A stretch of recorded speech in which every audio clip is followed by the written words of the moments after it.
Now, going back to leadership and your education, in high school, people think of you as a class leader, a smart kid with good grades who sometimes could drift away into his own thoughts. Outside high school, you have various jobs, and then at Santa Clara, you're a leader in the anti-Vietnam protests. Is that a moment or close to a moment when you say, I am a leader, I'm doing things and people are following me, I'm setting the pace for others?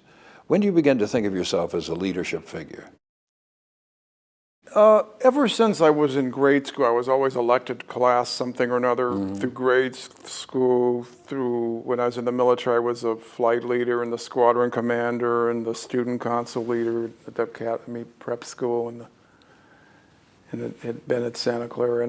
But I think the difference is someone can be elected leader because you like them and my big thing was sense of humor. That's what carried me through. I always had a joke for every occasion and imitations of teachers and things. So I always had a group that would hang out with me at lunch and I would do imitations of whatever, and so that was my big calling card. And to me, that's leading, but it's not really leading. I don't feel I was really leading in the sense of actually doing something until I was on the city council, the local board of aldermen in New Haven. I actually felt I was accomplishing something there and not just being impresario host with the most. I understand. That strikes me as one of the most unusual parts of your resume, that after a short time in New Haven, that you offer for the board of aldermen and you get elected. So surely you must have thought to yourself, I can do this job better than these other people who are doing it, or the other people who are running for the job.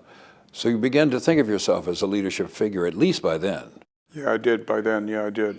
Yeah. And I felt that I could make an impact, notwithstanding the fact that, where have I heard this before? I didn't own a house in New Haven, and I had been there a long time. Yes, you're too new in town. You're a carpetbagger. But having had that experience, it must have made the Washington experience at least more understandable. Well, that's why I never, in my wildest, people don't believe this. If you ask Kevin Chavis, he will, to this day, I'm sure not believe me. God bless his heart. But I had, in my wildest dreams, I had never had any expectation or even conception that I would be, when I came here to work in the President Clinton's sub-cabinet. I had no expectation that I would be mayor of the city. I mean, good Lord. The only reason I got into the city was because I was over at the Department of Agriculture, this massive organization. At the time, we had a cash flow of around $80 billion. That's the kind of budget you manage there as a CFO. And meanwhile, the city was tottering, and Michael Rogers, who was the city administrator, and Jeff Thompson, who had become a friend through his work with Johnny Booker, a lady, I don't know if you've met her, she did a lot of minority business development over with a savings and loan when they all failed, and he did a lot of work with them. And so I got to know him, and he says, well, you really ought to come and work for the district as a CFO of the district, because control board is looking for a CFO. And you ought to go over and talk to Mayor Berry. And I said, are you crazy? Why would I want to go and work for the district? The place is like cratering.